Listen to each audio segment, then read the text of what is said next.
بسم اللہ الرحمن الرحیم۔ سامعین کرام، آپ سن رہے ہیں اردو کہانی کالی دیوی کا مندر، اور یہ اس سلسلے کی قسط نمبر 36 ہے۔ مجھے امید ہے آپ کو میری یہ کاوش پسند آ رہی ہوگی۔ آپ نے اگر ابھی تک میرا چینل مائی وائس سبسکرائب نہیں کیا تو ابھی میرے چینل کو سبسکرائب کر کے بیل نوٹیفیکیشن آن کر لیجئے تاکہ آنے والی ہر نئی کہانی کی اطلاع بر وقت آپ تک پہنچ سکے۔ ڈوئنو نے گریس کو اپنے سامنے طلب کیا۔ ہم بھی گریس کے ساتھ تھے۔ ہم نے دیکھا کہ ڈوئنو کے چہرے پر پریشانی کے آثار نمایاں تھے۔ گریس نے ڈوئنو کے سامنے جا کر اس کی تعریف میں القابات کہنے شروع کیے۔ جب وہ القابات سے فارغ ہوا تو اس نے اپنے سفر اور شناری ٹاؤن میں اپنی کارگزاری کی تفصیلات بیان کی۔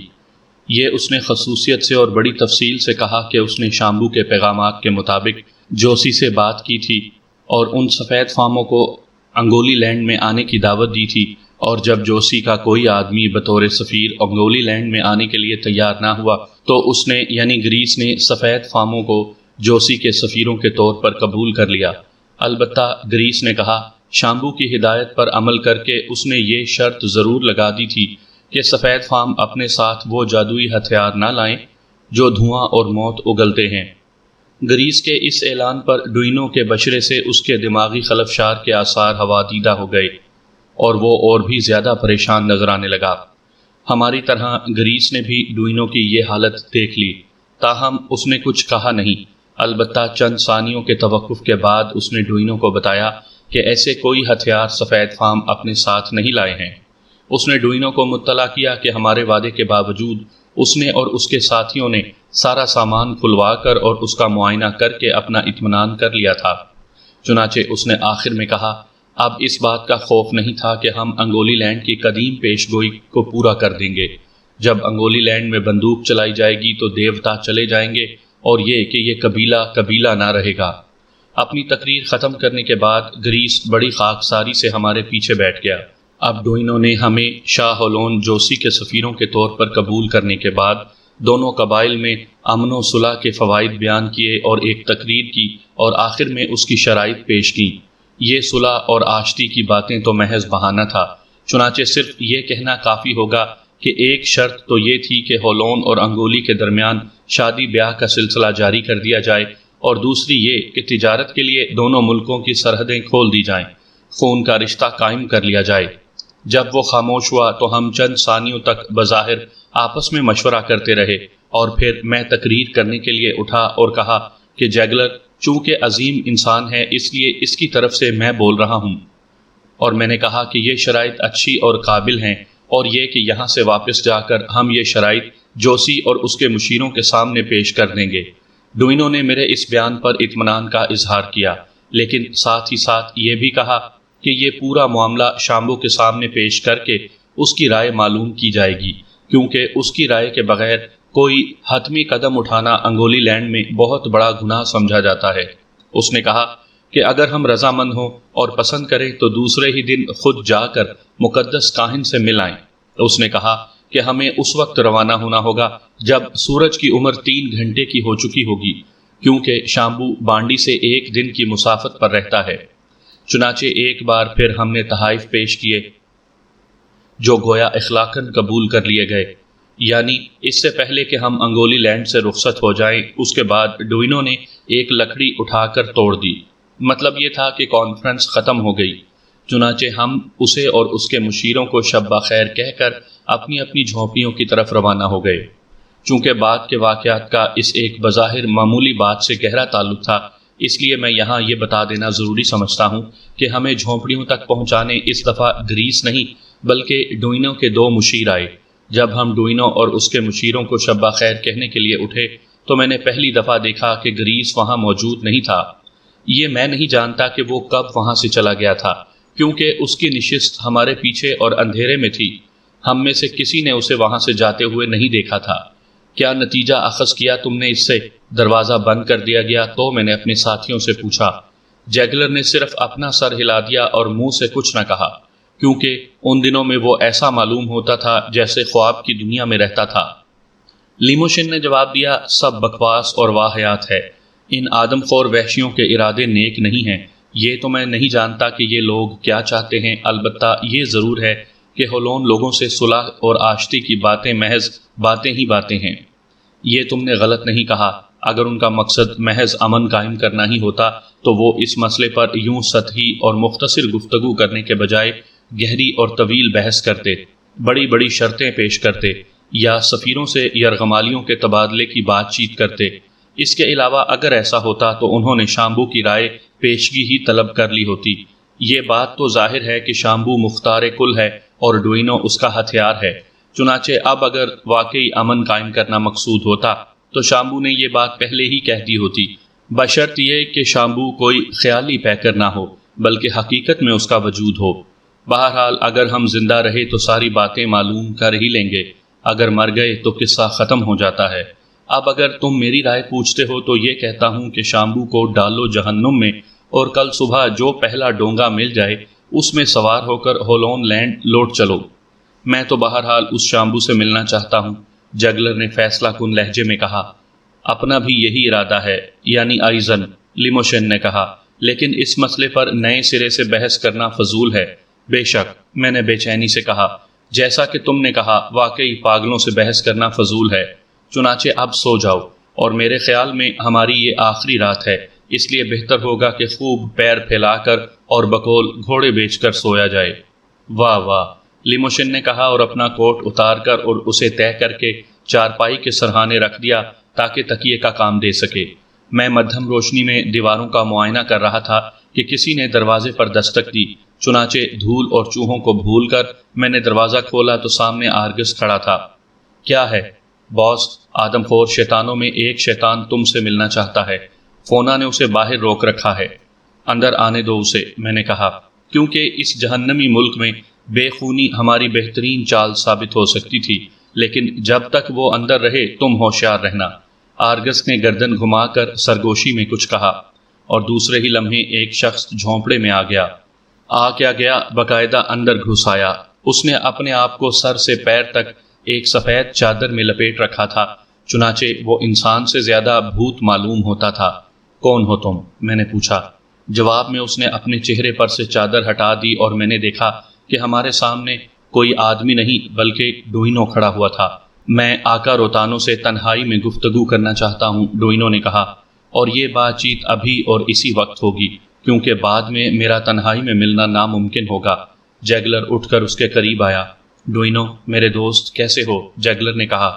میں دیکھ رہا ہوں کہ تمہارے ہاتھ کا زخم اطمینان بخش طور پر مندمل ہو گیا ہے۔ ہاں، لیکن روتانو، مجھے اکیلے میں تم سے کچھ کہنا ہے۔ ایسی کوئی بات نہ ہوگی، جیگلر نے جواب دیا۔ اگر تو تم کو کچھ کہنا ہی ہے تو ہم سب کے سامنے کہو، اور یہ منظور نہیں تو پھر نہ کہو۔ یہ سفید آقا ایک ہی نہیں، چنانچہ جو میں سنوں گا یہ بھی سنیں گے۔ میں ان پر اعتبار کر سکتا ہوں؟ ڈوئینو بڑبڑایا۔ اسی طرح جس طرح کہ مجھ پر کر سکتے ہو، چنانچہ کہو جو کہنا ہے یا پھر جاؤ۔ ہاں، پہلے یہ بتاؤ کہ ہم جھونپڑ میں باتیں کریں تو کیا کوئی انہیں باہر سے سن سکتا ہے؟ نہیں ہے روتانو، دیواریں موٹی ہیں، چھت پر کوئی نہیں ہے اور نہ ہی کوئی آس پاس ہے۔ یہ میں پہلے ہی دیکھ چکا ہوں، اور اگر کسی نے اوپر چڑھنے کی کوشش کی تو ہم اس کی آواز سن لیں گے۔ اس کے علاوہ تمہارے آدمی جو دروازے پر کھڑے ہیں اسے دیکھ لیں گے، چنانچہ ہماری باتیں کوئی نہیں سن سکتا سوائے دیوتاؤں کے۔ اگر ایسا ہی ہے تو پھر دیوتاؤں کی فکر نہ کرو اور کہو جو کہنا ہے۔ میرے ساتھی تمہاری پچھلی داستان سے واقف ہیں۔ میرے آقاؤ، اس نے کہنا شروع کیا اور اپنے دیدے چاروں طرف گھمانے لگا، اس جانور کی طرح جس کے پیچھے شکاری لگا ہوا ہو۔ رتانو، جب میں تم سے ملا تھا اس کے بعد مجھے اس سفید دیوتا کے حضور جانا ضروری تھا جو پہاڑ کے جنگل میں رہتا ہے۔ ہاں، مقدس بیج بکھیرنے کے لیے میرا وہاں جانا ضروری تھا، لیکن میں بہانہ کر کے بیمار پڑ گیا اور میری جگہ گریس ہونے والا ڈوئینو دیوتاؤں کے قریب سے گزرا ہے اور صحیح سلامت واپس آ گیا۔ اب کل پورے چاند کی رات ہے اور میں چونکہ ڈوئینو ہوں اس لیے پھر ایک بار سفید دیوتا کے حضور جا کر بیج بکھیرنے ہیں، لیکن روتانو مجھے مار ڈالے گا وہ، کیونکہ ایک دفعہ وہ مجھے کاٹ چکا ہے۔ وہ یقیناً میرا خاتمہ کر دے گا اور میری جگہ گریس ڈوئینو بن کر حکومت کرے گا، اور وہ تم سب کو مار ڈالے گا، یعنی اس طرح جس طرح تم نے سمجھ لیا ہوگا۔ گرم موت، کیونکہ وہ تمہیں دیوتاؤں پر بھینٹ چڑھا دے گا تاکہ انگولی لینڈ کی عورتیں ایک بار پھر بہت سے بچے جننے لگ جائیں۔ ہاں، اگر ہم نے اس دیوتا کا خاتمہ نہ کر دیا جو پہاڑ کے جنگل میں رہتا ہے تو پھر ہم سب مارے جائیں گے۔ اور وہ خاموش ہو گیا۔ وہ کانپ رہا تھا اور اس کے ماتھے پر پسینہ پھٹک رہا تھا۔ جگلر نے کہا، لیکن فرض کرو کہ ہم نے اس دیوتا کا خاتمہ کر دیا تو اس کے بعد ہم شامبو اور تمہارے ان خونخوار لوگوں سے کس طرح بچ پائیں گے؟ یقیناً یہ لوگ ہماری اس گستاخی کا بہانہ بنا کر ہمیں بہرحال قتل کر دیں گے۔ نہیں روتانو، ایسی کوئی بات نہیں ہوگی۔ کیوں؟ اگر دیوتا مر جائے گا تو پھر انگولی لوگ بھی مر جائیں گے، اور یہ بہت پرانی پیشین گوئی ہے۔ یہی وجہ ہے کہ شامبو دیوتا کی ایسی خبر گیری اور حفاظت کرتا ہے جیسی کہ ایک ماں اپنے بچے کی۔ چنانچہ اس کے بعد جب تک نیا دیوتا نہیں مل جاتا، مقدس پھول کی ماں یعنی ملکہ چمن حاکم ہوتی ہے، اور وہ بڑی رحم دل ہے۔ چنانچہ کسی کو اس کی طرف سے کوئی نقصان نہیں پہنچے گا، اور اس کے زیر سایہ میں حکومت کروں گا، اور یقیناً میں اپنے دشمنوں کا خاتمہ کر دوں گا، خصوصاً اس جادوگر گریس کا۔ اور اس وقت میں نے ہوا میں ایک آواز سنی جیسے سانپ کی پھونکار ہو، لیکن چونکہ یہ آواز دوبارہ سنائی نہ دی اس لیے میں نے سمجھا کہ یہ میرا وہم ہوگا۔ اس کے علاوہ ڈوئنو نے سلسلہ کلام جاری رکھا، میں تمہیں سونے کے برادے سے لاد دوں گا اور وہ تحائف دوں گا جو تم پسند کرو گے، اور تم کو باحفاظت جھیل کے اس پار تمہارے دوستوں میں یعنی ہولون لوگوں میں پہنچا دوں گا۔ ڈوئنو، یہ میں نے کہا، پہلے ہمیں یہ معاملہ پوری طرح سمجھ لینے دو۔ جگلر، تم ہماری باتوں کا ترجمہ لیموشن کو ساتھ ساتھ سناتے جانا۔ ہاں تو دوست ڈوئنو، پہلے یہ بتاؤ کہ یہ دیوتا کون ہے جس کا تم ذکر کر رہے ہو؟ ہنسراج، یہ ایک زبردست گوریلا ہے جو اتنا بوڑھا ہے کہ سفید ہو گیا ہے، یا پھر سفید ہی پیدا ہوا تھا۔ بہرحال یہ میں نہیں جانتا کہ وہ سفید کیوں ہے۔ اس کا قد اونچے سے اونچے انسان سے دگنا ہے اور اس میں 20 انسانوں کی طاقت ہے۔ وہ اپنے ہاتھوں میں آدمی کو پکڑ کر یوں توڑ سکتا ہے جس طرح ہم خشک نرسلوں کو آسانی سے توڑ دیتے ہیں، یا وہ آدمی کا سر اپنے منہ میں لے کر صاف کاٹ لیتا ہے جس طرح کہ اس نے میری انگلی کاٹ لی تھی۔ جب وہ کسی بھی ڈوئنو سے تھک جاتا ہے تو ان سے ایسا ہی سلوک کرتا ہے، اور وہ شروع ہی سے ایسا کرتا ہے۔ پہلے وہ ڈوئنو کی انگلی کاٹ کر اسے چھوڑ دیتا ہے اور دوسری دفعہ انہیں پکڑ کر توڑ دیتا ہے جنہیں سوختی قربانی کے لیے منتخب کیا جاتا ہے۔ آہاں، ایک زبردست گوریلا، تو میرا خیال غلط نہ تھا، میں نے کہا۔ اور یہ خونخوار گوریلا کب سے تمہارا دیوتا بنا ہوا ہے؟ یہ تو میں نہیں جانتا، شاید ابتدائے آفرینش سے۔ وہ شروع سے وہاں ہے، جس طرح کہ شامبو شروع سے ہے، کیونکہ وہ دونوں ایک ہی ہیں، یعنی دو قالب ہیں، جان ایک ہے۔ یہ ابتدائے آفرینش والی بات تو بہرحال گپ ہے، میں نے اپنے ساتھیوں سے کہا، اور پھر ڈوئنو سے پوچھا، یہ ملکہ چمن کون ہے؟ کیا وہ بھی اس جگہ رہتی ہے جہاں گوریلا رہتا ہے؟ نہیں ہنسراج، وہ ہماری تمہاری طرح فانی ہے، اور جب وہ وقت آتا ہے تو وہ مر جاتی ہے اور پھر اس کی جگہ نئی ملکہ چمن لے لیتی ہے۔ چنانچہ موجودہ ملکہ چمن ایک سفید فام عورت ہے جو اب ادھیڑ عمر ہو چکی ہے۔ جب وہ مر جائے گی تو اس کی جگہ اس کی بیٹی ملکہ چمن بنے گی۔ اس کی بیٹی بھی سفید اور بہت خوبصورت ہے، اور پھر جب وہ مر جائے گی تو دوسری سفید پیدا ہو جائے گی۔ ملکہ چمن کی اس بیٹی کی عمر کیا ہے؟ جگلر نے پرشوق آواز میں پوچھا۔ اور اس کا باپ کون ہے؟ یہ لڑکی کوئی 20 برس پہلے پیدا ہوئی تھی رتانو، جب موجودہ ملکہ چمن کو پکڑ کر یہاں لایا گیا تھا تو اس کے بعد ہی اس نے اس لڑکی کو جنم دیا تھا۔ ملکہ چمن کا کہنا ہے کہ اس کی بیٹی کا باپ بھی ایک سفید فام ہے۔ ملکہ چمن اس سفید فام کی بیوی تھی۔ رہی بات یہ کہ ملکہ چمن کہاں رہتی ہے، یہ ڈوئنو نے کہا، تو اس کی قیام گاہ جھیل میں ایک جزیرے پر ہے، اور وہ پہاڑ کی اس چوٹی پر رہتی ہے جس کے چاروں طرف پانی ہے۔ سفید دیوتا سے ملکہ چمن کا کوئی تعلق نہیں ہے، لیکن اس کی چوٹی پر رہتی ہے جس کے چاروں طرف پانی ہے۔ سفید دیوتا کے لیے غلہ اگایا جاتا ہے اور جس کے بیچ ڈوئنو بکھیر کر آتا ہے۔ ٹھیک ہے، ہم سمجھ گئے۔ اچھا اب یہ بتاؤ کہ خود تمہاری کیا تجویز ہے؟ ہم اس جگہ کس طرح پہنچ سکتے ہیں جہاں یہ زبردست گوریلا رہتا ہے؟ اور اگر ہم وہاں پہنچ بھی گئے تو اس کا خاتمہ کیسے کر سکیں گے؟ کیونکہ تم نے جانور کے مقابلے میں ہمیں آتشی اسلحہ تو یہاں لانے ہی نہیں دیا۔ ہاں ہنسراج، دیوتا کریں کہ اس کی عیاری کے عوض سفید دیوتا کے دانت اس کی کھوپڑی کا چورا کر دیں۔ ہاں، وہ مر جائے اس طرح جس طرح کہ میں جانتا ہوں کہ اسے کس طرح مرنا ہے۔ وہ پیشن گوئی کہ جس کا ذکر گریس نے تمہارے سامنے کیا ہے قدیم نہیں ہے، بلکہ صرف گزشتہ چاند سے ہی یہ بات مشہور ہے۔ اب یہ میں نہیں جانتا کہ کسی سفید فام کے گرجنے والے ہتھیار سفید دیوتا کے مارے جانے کی پیشن گوئی کس نے کی ہے، خود گریس نے یا شامبو نے۔ یہاں میرے علاوہ اور چند آدمیوں نے ان آہنی نلکیوں کے متعلق سنا ہے جو دھوئیں اور گرج کے ساتھ موت اگلتی ہے، چنانچہ ان کے متعلق کوئی بھی پیش گوئی قدیم کیسے ہو سکتی ہے؟ یہ تو بے شک میں نہیں جانتا ڈوئنو، بہرحال میرے بقیہ سوال کے جواب دو۔ رہا یہ سوال کہ تم اس جنگل میں کیسے پہنچو گے جہاں یہ سفید دیوتا رہتا ہے، وہ پہاڑ کی ڈھلوان پر جنگل میں رہتا ہے، تو یہ کام بہت آسان ہے۔ مثلاً کس طرح؟ اس طرح کہ شامبو اور لوگ یقین کر لیں گے کہ میں تم لوگوں کو دھکے سے جنگل میں اس لیے لے جا رہا ہوں کہ تمہیں دیوتا پر بھیٹ چڑھا دوں، اور چند وجوہات کی بنا پر وہ لوگ چاہتے بھی یہی ہیں۔ اور اس نے سرخ و سفید اور موٹے لیموشن کی للچائی ہوئی نظروں سے دیکھا۔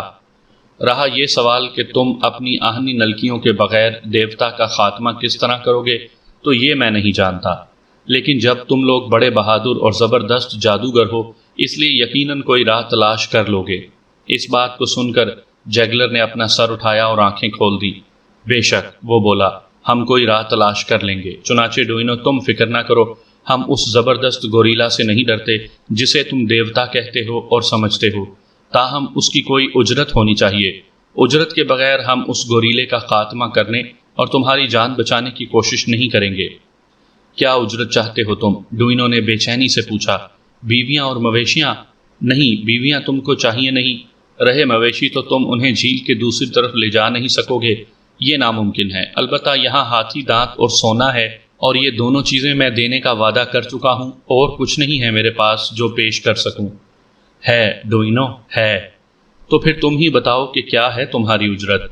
سنو، اجرت کے طور پر تم وہ سفید فام عورت جسے ملکہ چمن کہتے ہو اور اس کی بیٹی کو ہمارے حوالے کر دو گے تاکہ ہم انہیں اپنے ساتھ لے جائیں۔ اور لیموشن بیچ میں بول پڑا، بذات خود مقدس پھول بھی پورے اور جڑ سمیت۔ اس نے جب یہ غیر معمولی اور درخواستیں سنی تو غریب ڈوئنو کی حالت پاگلوں کی سی ہو گئی۔ اے مہذب دنیا کے لوگوں، وہ بولا، جانتے ہو کہ تم کیا طلب کر رہے ہو؟ تم میرے ملک کے دیوتا کو طلب کر رہے ہو۔ پاگل، جگلر نے بڑے سکون سے جواب دیا، بے شک ہم تمہارے ملک کے دیوتا کو ہی طلب کر رہے ہیں، اور یہی ہماری اجرت ہے، نہ اس سے کم اور نہ اس سے زیادہ۔ ڈوئنو جھونپڑی سے نکل بھاگنے کے لیے پر تول رہا تھا کہ میں نے اس کا ہاتھ پکڑ لیا اور کہا، سنو دوست، معاملہ اس طرح ہے، تم ہم سے درخواست کر رہے ہو کہ ہم اپنی زندگیوں کو خطرے میں ڈال کر تمہارے ملک کے اس دیوتا کا خاتمہ کر دیں جو سب سے بڑا دیوتا ہے، اور اس طرح تمہاری جان بچائیں، اور اپنے اس کام کے صلے میں ہم تمہارے ملک کے بقیہ دیوتا طلب کر رہے ہیں، اور یہ کہ تم ہمارے ساتھ ان دیوتاؤں کو بھی صحیح سلامت جھیل کے اس پار پہنچا دو۔ اور اب بتاؤ کہ تم کو یہ سودا منظور ہے؟ نہیں، ڈوئنو نے جواب دیا، اگر میں نے یہ سودا منظور کر لیا تو میری روح پر وہ عذاب نازل ہوگا جس کو بیان کرنا بھی ممکن نہیں، اور نامنظور کرنے کا مطلب یہ ہے کہ پہلا عذاب تمہارے جسم پر نازل ہوگا، یعنی یہ کہ چند گھنٹوں بعد ہی وہ زبردست دیوتا تمہیں توڑ کر چبا ڈالے گا۔ ہاں، وہی گوریلا جسے تم دیوتا کہتے ہو، ہاں، وہ تمہیں توڑ دے گا اور تمہاری کھوپڑی چبا جائے گا، اور پھر شاید تمہیں بھیٹ کے طور پر پکا کر کھا لیا جائے گا۔ کیوں ڈوئنو، یہی ہوگا نا تمہارا انجام؟ ڈوئنو نے کرا کر اسبات میں سر ہلا دیا۔ بہرحال میں نے سلسلہ کلام جاری رکھا، ہم خوش ہیں کہ تم نے یہ سودا منظور کر لیا، کیونکہ اب ہم ایک خطرناک کام اور خطرے سے محفوظ رہے ہیں، چنانچہ صبح سلامت ہولون لوگوں میں لوٹ جائیں گے۔ کس طرح لوٹ جاؤ گے ہنسراج؟ اگر تم سفید دیوتا کے دانتوں سے کسی طرح بچ بھی گئے تو تم کو گرم موت کے لیے منتخب کیا جا چکا ہے، اور اس طرح مرنا تمہارے لیے مقدر ہو چکا ہے۔ بڑی آسانی سے ہم گریس یعنی ہونے والے ڈوئنو سے خود تمہاری سازشوں کا ذکر کریں گے کہ کس طرح تم ہمارے ذریعے گوریلے کا خاتمہ کروانا چاہتے تھے، لیکن ہم نے انکار کر دیا، جبکہ میرے خیال میں تو مناسب ہوگا کہ تمہاری سازشوں کا بھانڈا اسی وقت پھوڑ دیا جائے، کیونکہ اس وقت تم ہمارے میں موجود ہو، شاید تم کو معلوم ہونا چاہیے۔ چنانچہ میں باہر جا کر اس بڑے برتن کو لکڑی سے بجاتا ہوں، حالانکہ کافی رات گزر چکی ہے، لیکن میں سمجھتا ہوں کہ اس کی آواز سن کر کوئی نہ کوئی ضرور آ جائے گا۔ نہیں ڈوئنو، بھاگنے کی کوشش نہ کرو، ہمارے پاس چاقو اور ہمارے ملازموں کے پاس بھالے تو ہیں ہی۔ آقا، وہ بولا، ملکہ چمن اور اس کی بیٹی تمہارے حوالے کروں گا اور مقدس پھول اور اس کا پودا جڑ سمیت تم کو دے دوں گا، اور میں یہ بھی قسم کھاتا ہوں کہ اگر میرے اختیار میں ہوا تو تم سب کو جھیل کے اس پار بھی پہنچا دوں گا۔ البتہ درخواست ضرور ہے کہ میں بھی تمہارے ساتھ ساتھ چل سکوں گا، کیونکہ اس کے بعد میں اس ملک میں نہ رہ سکوں گا، تاہم عذاب تو نازل ہوگا ہی۔ ہاں، میں اس سے بچ نہیں سکوں گا، لیکن میں کل اس دیوتا کے دانتوں سے مرنے پر عذاب میں پھنس کر مرنے کو ترجیح دیتا ہوں۔ ہائے، میں پیدا ہی کیوں ہوا؟ اور وہ بلک بلک کر رونے لگا۔ توہم پرستی کے جہنم میں پھنسے ہوئے اس وحشی کی حالت دیکھ کر میرا دل پگھل گیا۔ یہ مرد جو یقیناً بہادر تھا، اس نفرت انگیز اور خوفناک قوت سے پیچھا نہیں چھڑا سکتا تھا، حتیٰ کہ اس بھیانک صورت میں اسے موت آ جائے، اور اس کے لیے اس دیوتا کے ہاتھوں مرنا مقدر ہو چکا تھا، جس طرح اس سے پہلے والے ڈوئنوں کے لیے مقدر ہو چکا تھا، اور جس طرح کہ وہ سب اس دیوتا کے ہاتھوں مر گئے تھے، اور جس طرح کہ وہ مارے جائیں گے اس کے بعد وہ ڈوئنوں بنیں گے۔ بہرحال میں نے کہا، تمہارا فیصلہ عقل مندی پر مبنی ہے اور ہم تمہارے وعدوں پر اعتبار رکھتے ہیں، اور اگر تم ہمارے وفادار رہے تو ہم بھی خاموش رہیں گے اور کسی سے کچھ نہیں کہیں گے، لیکن یہ یقین کر لو ڈوئنوں، اگر تم نے غداری کی کوشش بھی کی تو ہم جو بظاہر بے بس نظر آتے ہیں لیکن دراصل بے بس ہیں نہیں، تمہارا راز فاش کر دیں گے، اور پھر ہم نہیں بلکہ تم مارے جاؤ گے۔ تو یہ طے رہا۔ ہاں ہسراج، طے رہا، لیکن معاملہ الٹ جائے تو پھر مجھے الزام نہ دینا، کیونکہ دیوتاؤں کو سب کچھ معلوم ہو جاتا ہے، اور پھر وہ ان معاملات پر ہنستے ہیں جو طے کیے جاتے ہیں، اور ان لوگوں پر عذاب نازل کرتے ہیں جو ایسے معاملات طے کرتے ہیں، لیکن جو ہونا ہے ہو کر رہے گا۔ چنانچہ میں تمہارا وفادار رہنے کی وہ قسم کھاتا ہوں جو توڑی نہیں جا سکتی۔ اور پھر اس نے اپنے پٹکے میں سے خنجر نکال کر اس کی نوک اپنی زبان کی نوک پر چبو دی۔ خون کا ایک قطرہ فرش پر ٹپکا۔ اگر میں اپنی قسم توڑوں، اس نے کہا، تو میرا گوشت اس طرح سرد ہو جائے جس طرح خون کا قطرہ سرد ہو گیا ہے، اور میرا جسم اس طرح سڑ جائے جس طرح کہ یہ قطرہ خون گل سڑ جائے گا، اور وہاں میری روح بھوتوں کی دنیا میں اس طرح برباد ہو جس طرح کہ یہ قطرہ خون دھول میں مل کر برباد ہو گیا ہے۔ یہ بڑا ہی لرزہ خیز منظر تھا جس نے مجھے بے حد متاثر کیا، خصوصاً اس لیے اس وقت مجھے الہام سا ہوا کہ اس بد نصیب انسان کی قسمت میں وہی موت لکھی جا چکی ہے جس سے وہ بچنا چاہتا ہے۔ ہم لوگ خاموش تھے۔ دوسرے ہی لمحے ڈوئنوں نے ایک بار پھر اپنے چہرے پر چادر ڈالی اور مزید کچھ کہے بغیر چلا گیا۔ میں کہتا ہوں یار، اس غریب کے ساتھ ہمارا سلوک ذرا ویسا ہی رہا، لیموشن نے کہا۔ وہ عورت، وہ سفید فام عورت اور اس کی بیٹی، جگلر بڑبڑایا۔ ٹھیک ہے، لیموشن نے کہا، دو سفید فام عورتوں کو اس جہنم میں سے نکالنے کے لیے آدمی کوئی سی بھی چل سکتا ہے، بشرط یہ کہ ان دونوں عورتوں کا وجود اور سبھی اس پولن کو بھی لے لیا جائے تو کیا برائی ہے، کیونکہ تم جانو وہ پھول بیچارہ اپنی ماں کے بغیر تنہائی محسوس کرے گا۔ یہ اچھا ہوا یار کہ مجھے یہ بات یاد آ گئی، یعنی یہ پھول کی تنہائی والی بات، کیونکہ اس پھول نے میرے ضمیر کو خاموش کر دیا ہے۔ خدا کرے کہ تمہارا ضمیر اس وقت بھی خاموش رہے جب ہم تینوں کو اس منحوس انگیٹھی پر لایا جائے۔ میں یہ دیکھ چکا ہوں کہ وہ انگیٹھی اتنی بڑی ہے کہ اس پر بیک وقت 3 آدمیوں کو بھونا جا سکتا ہے، میں نے کہا، اور لب خاموش رکھو کیونکہ میں سونا چاہتا ہوں۔ میں لیٹے لیٹے سوچنے لگا کہ انگولی لوگوں کا زبردست گوریلا شیطان یا دیوتا سے شر ہو سکتا ہے، مقدس پھول بارآوری اور عمدہ پیداوار کی علامت ہوگا، اس طرح ملکہ چمن رحمتوں کی دیوی ہوگی، چنانچہ یہی وجہ ہے کہ اس کا خوبصورت اور سفید فام ہونا ضروری ہو، اور غالباً اس لیے گھنے جنگل میں نہیں بلکہ پہاڑ کی چوٹی پر اس کا مقام ٹھہرا تاکہ وہاں سے وہ اپنی رحمتوں کی بارش کر سکے۔ بہرحال ملکہ چمن کا کیا مقام تھا یا وہ کاہے کی دیوتا تھی، یہ میں کبھی معلوم نہ کر سکا۔ رہے انگولی تو ان کا معاملہ صاف تھا، وہ ایک مرتا ہوا قبیلہ تھا، کسی عظیم الشان قوم کی یادگار جس کی نسل اندر ہی اندر شادی کرنے کی وجہ سے ختم ہو رہی تھی۔ ابتدا میں یہ لوگ غالباً کسی مذہبی رسم کی بجا آوری کے لیے انسان کا گوشت کھا لیا کرتے تھے، رفتہ رفتہ اس کی انہیں عادت پڑ گئی اور وہ آدم خور بن گئے۔ اور یہ تو میں بھی جانتا ہوں کہ افریقہ کے کسی بھی آدم خور قبیلے میں انسان کے گوشت کو دوسرے گوشت پر ترجیح دی جاتی ہے۔ اس کا تو مجھے یقین تھا کہ ڈوئنوں نے ہمیں اس امید پر بلایا تھا کہ ہم اس گوریلے کا خاتمہ کر کے اس کی جان بچا لیں۔ اس کے برخلاف گریس اور شاموں نے اس لیے ہمیں بلایا تھا کہ وہ ہمیں اپنے دیوتا پر بھیٹ چڑھا کر ہمارا گوشت کھا لیں۔ ہمارے پاس بندوقیں نہیں تھیں، چنانچہ ہم اس لرزہ خیز انجام سے اپنے آپ کو کیسے بچا سکتے تھے؟ الہ یہ کہ کوئی غیبی قوت ہماری مدد کر دے۔ ادھر جگلر کو یقین تھا کہ وہ عورت جو ملکہ چمن تھی دراصل اس کی وہی بیوی تھی جس کی تلاش میں وہ پچھلے 20 برس سے افریقہ کے بیابانوں کی خاک چھان رہا تھا، اور دوسری طرف وہ لڑکی جگلر کے مطابق یقیناً خود اس کی بیٹی تھی۔ جگلر کا یہ یقین غلط تھا یا صحیح، بہرحال یہ بات تو صاف تھی کہ 2 سفید فام عورتیں اس جہنم میں پھنسی ہوئی تھی اور انہیں بچانا ہمارا فرض تھا۔ اور پھر خدا جانے میں کب سو گیا۔